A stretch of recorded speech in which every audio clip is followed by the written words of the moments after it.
Chapter 14, Secrets. Joe was very busy in the garret, for the October days began to grow chilly, and the afternoons were short. For 2 or 3 hours the sun lay warmly in the high window, showing Joe seated on the old sofa, writing busily, with her papers spread out upon a trunk before her, while Scrabble, the pet rat, promenaded the beams overhead, accompanied by his oldest son, a fine young fellow, who was evidently very proud of his whiskers. Quite absorbed in her work, Jo scribbled away till the last page was filled, when she signed her name with a flourish, and threw down her pen, exclaiming, "There, I've done my best. If this won't suit, I shall have to wait till I can do better." Lying back on the sofa, she read the manuscript carefully through, making dashes here and there, and putting in many exclamation points, which looked like little balloons. Then she tied it up with a smart red ribbon, and sat a minute looking at it with a sober, wistful expression, which plainly showed how earnest her work had been. Jo's desk up here was an old tin kitchen, which hung against the wall. In it she kept her papers and a few books, safely shut away from Scrabble, who, being likewise of a literary turn, was fond of making a circulating library of such books as were left in his way, by eating the leaves. From this tin receptacle Jo produced another manuscript, and, putting both in her pocket, crept quietly downstairs, leaving her friends to nibble her pens and taste her ink. She put on her hat and jacket as noiselessly as possible, and, going to the back entry window, got out upon the roof of a low porch, swung herself down to the grassy bank, and took a roundabout way to the road.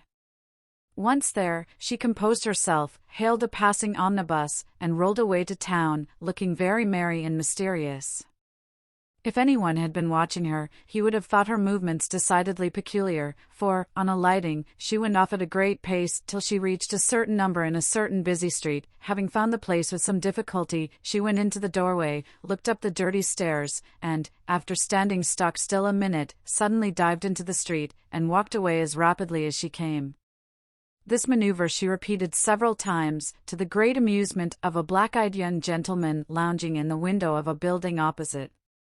On returning for the third time, Jo gave herself a shake, pulled her hat over her eyes, and walked up the stairs, looking as if she were going to have all her teeth out. There was a dentist's sign, among others, which adorned the entrance, and, after staring a moment at the pair of artificial jaws which slowly opened and shut to draw attention to a fine set of teeth, the young gentleman put on his coat, took his hat, and went down to post himself in the opposite doorway, saying, with a smile and a shiver, "It's like her to come alone, but if she has a bad time she'll need someone to help her home."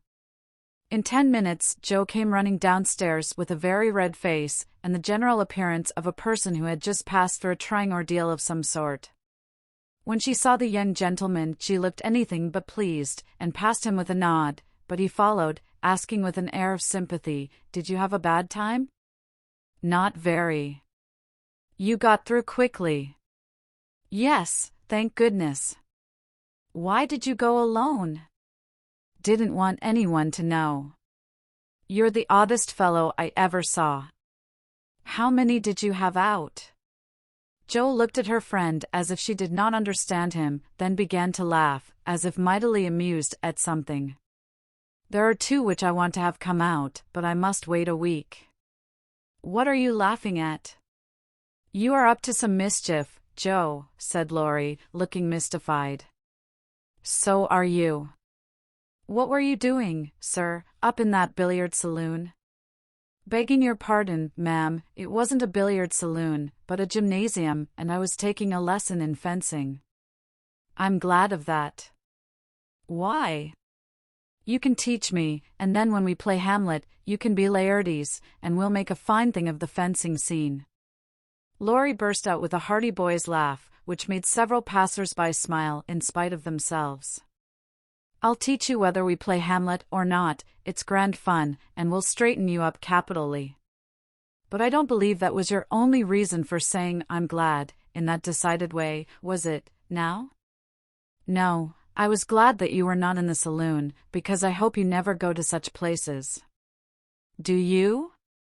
"Not often." "I wish you wouldn't." "It's no harm, Jo." "I have billiards at home, but it's no fun unless you have good players, so, as I'm fond of it, I come sometimes and have a game with Ned Moffat or some of the other fellows." Oh dear, I'm so sorry, for you'll get to liking it better and better, and will waste time and money, and grow like those dreadful boys. I did hope you'd stay respectable, and be a satisfaction to your friends, said Jo, shaking her head. Can't a fellow take a little innocent amusement now and then without losing his respectability? Asked Laurie, looking nettled. That depends upon how and where he takes it. I don't like Ned and his set, and wish he'd keep out of it. Mother won't let us have him at our house, though he wants to come, and if you grow like him, she won't be willing to have us frolic together as we do now. Won't she? Asked Laurie anxiously. No, she can't bear fashionable young men, and she'd shut us all up in bandboxes rather than have us associate with them. Well, she needn't get out her bandboxes yet. I'm not a fashionable party, and don't mean to be, but I do like harmless larks now and then, don't you? Yes, nobody minds them, so lark away, but don't get wild, will you? Or there will be an end of all our good times. I'll be a double distilled saint. I can't bear saints, just be a simple, honest, respectable boy, and we'll never desert you. I don't know what I should do if you acted like Mr. King's son. He had plenty of money, but didn't know how to spend it, and got tipsy and gambled, and ran away, and forged his father's name, I believe, and was altogether horrid. You think I'm likely to do the same? Much obliged. No, I don't. Oh, dear, no, but I hear people talking about money being such a temptation, and I sometimes wish you were poor. I shouldn't worry then. Do you worry about me, Jo? A little, when you look moody or discontented, as you sometimes do, for you've got such a strong will. If you once get started wrong, I'm afraid it would be hard to stop you. Laurie walked in silence a few minutes, and Jo watched him, wishing she had held her tongue, for his eyes looked angry, though his lips still smiled as if at her warnings. Are you going to deliver lectures all the way home? He asked presently. Of course not. Why? Because if you are, I'll take a bus. If you are not, I'd like to walk with you, and tell you something very interesting. I won't preach any more, and I'd like to hear the news immensely. Very well, then, come on. It's a secret, and if I tell you, you must tell me yours. I haven't got any, began Jo, but stopped suddenly, remembering that she had. You know you have, you can't hide anything, so up and fess, or I won't tell, cried Laurie. Is your secret a nice one? Oh, isn't it? All about people you know, and such fun. You ought to hear it, and I've been aching to tell it this long time. Come, you begin. You'll not say anything about it at home, will you? Not a word. And you won't tease me in private? I never tease. Yes, you do. You get everything you want out of people. I don't know how you do it, but you are a born wheedler. Thank you, fire away. Well, I've left 2 stories with a newspaper man, and he's to give his answer next week, whispered Jo, in her confidante's ear. Hurrah for Miss March, the celebrated American authoress, cried Laurie, throwing up his hat and catching it again, to the great delight of 2 ducks, 4 cats, 5 hens, and half a dozen Irish children, for they were out of the city now. Hush! It won't come to anything, I dare say, but I couldn't rest till I had tried, and I said nothing about it, because I didn't want anyone else to be disappointed. It won't fail. Why, Jo, your stories are works of Shakespeare, compared to half the rubbish that is published every day. Won't it be fun to see them in print, and shan't we feel proud of our authoress? Jo's eyes sparkled, for it is always pleasant to be believed in, and a friend's praise is always sweeter than a dozen newspaper puffs. Where's your secret? Play fair, Teddy, or I'll never believe you again, she said, trying to extinguish the brilliant hopes that blazed up at a word of encouragement. I may get into a scrape for telling, but I didn't promise not to, so I will, for I never feel easy in my mind till I've told you any plummy bit of news I get. I know where Meg's glove is. Is that all? Said Jo, looking disappointed, as Laurie nodded and twinkled, with a face full of mysterious intelligence. It's quite enough for the present, as you'll agree when I tell you where it is. Tell, then. Laurie bent and whispered 3 words in Joe's ear, which produced a comical change. She stood and stared at him for a minute, looking both surprised and displeased, then walked on, saying sharply, "How do you know?" "Saw it." "Where?" "Pocket." "All this time?" "Yes, isn't that romantic?" "No, it's horrid." "Don't you like it?" "Of course I don't." "It's ridiculous, it won't be allowed." "My patience." "What would Meg say?" "You are not to tell anyone, mind that." "I didn't promise." "That was understood, and I trusted you." "Well, I won't for the present, anyway, but I'm disgusted, and wish you hadn't told me." "I thought you'd be pleased."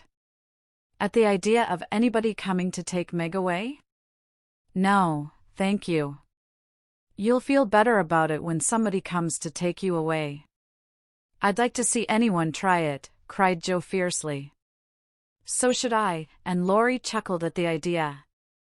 "I don't think secrets agree with me. I feel rumpled up in my mind since you told me that," said Joe, rather ungratefully. "Race down this hill with me, and you'll be all right," suggested Laurie. No one was in sight, the smooth road sloped invitingly before her, and finding the temptation irresistible, Joe darted away, soon leaving hat and comb behind her, and scattering hairpins as she ran.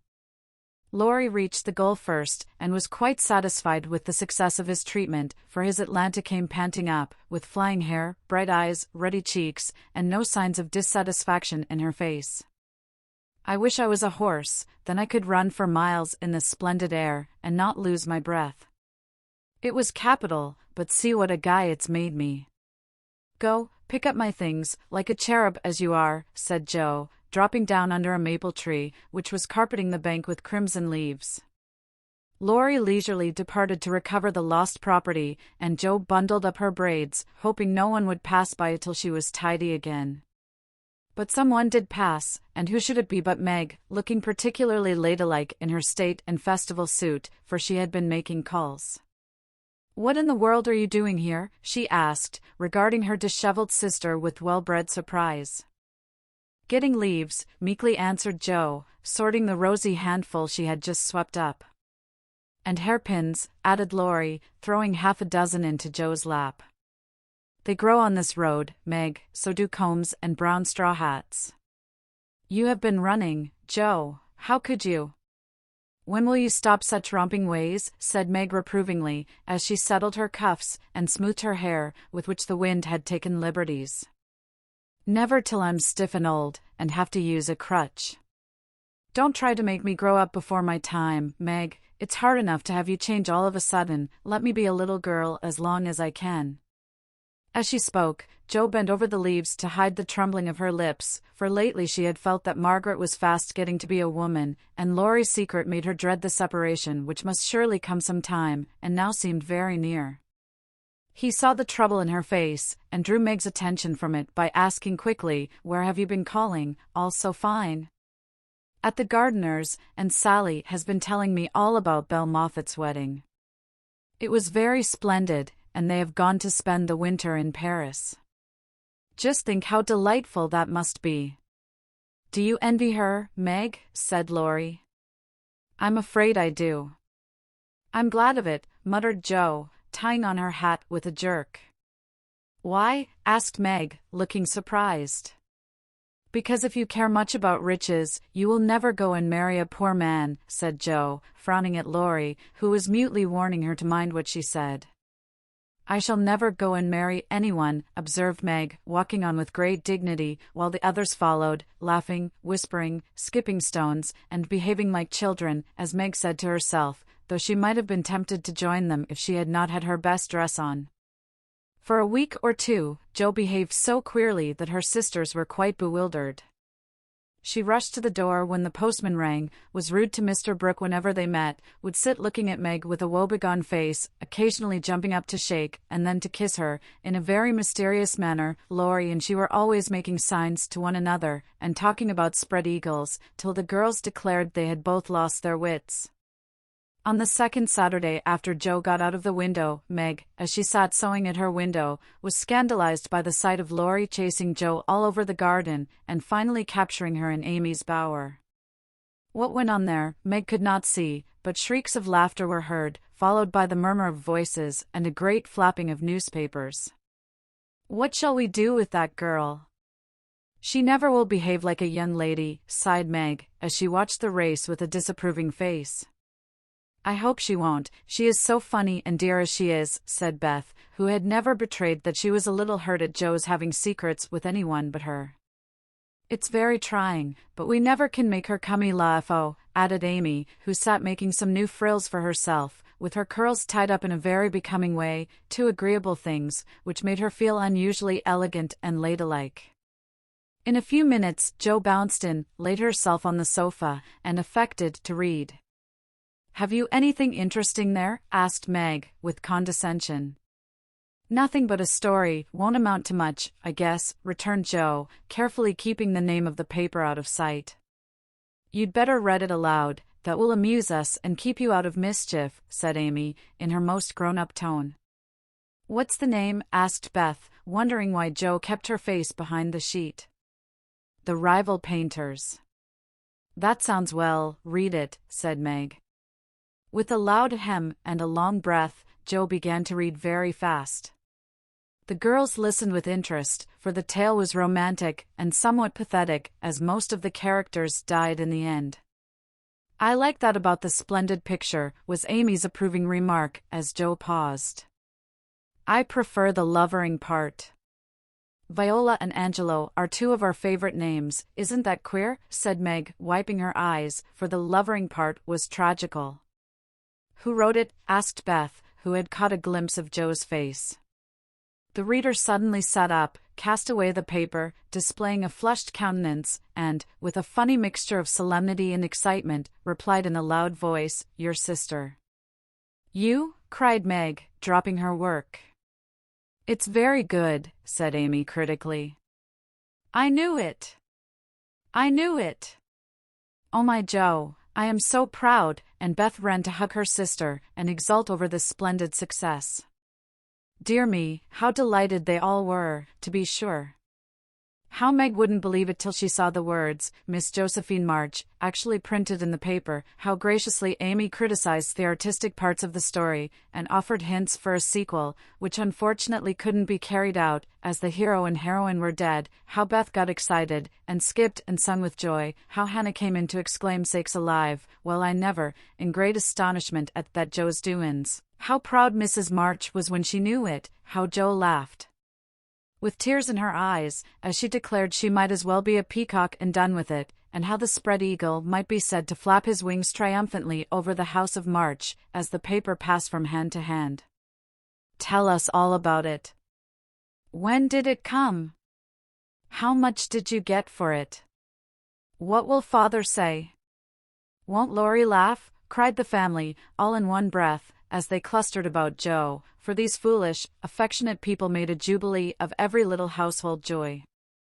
"Stop jabbering, girls, and I'll tell you everything," said Jo, wondering if Miss Burney felt any grander over her Evelina than she did over her rival painters.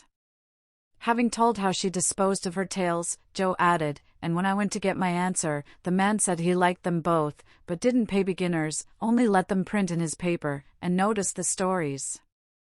It was good practice, he said, and when the beginners improved, anyone would pay. So I let him have the 2 stories, and today this was sent to me, and Laurie caught me with it, and insisted on seeing it, so I let him, and he said it was good, and I shall write more, and he's going to get the next paid for, and I am so happy, for in time I may be able to support myself and help the girls." Jo's breath gave out here, and, wrapping her head in the paper, she bedewed her little story with a few natural tears, for to be independent, and earn the praise of those she loved were the dearest wishes of her heart, and this seemed to be the first step toward that happy end.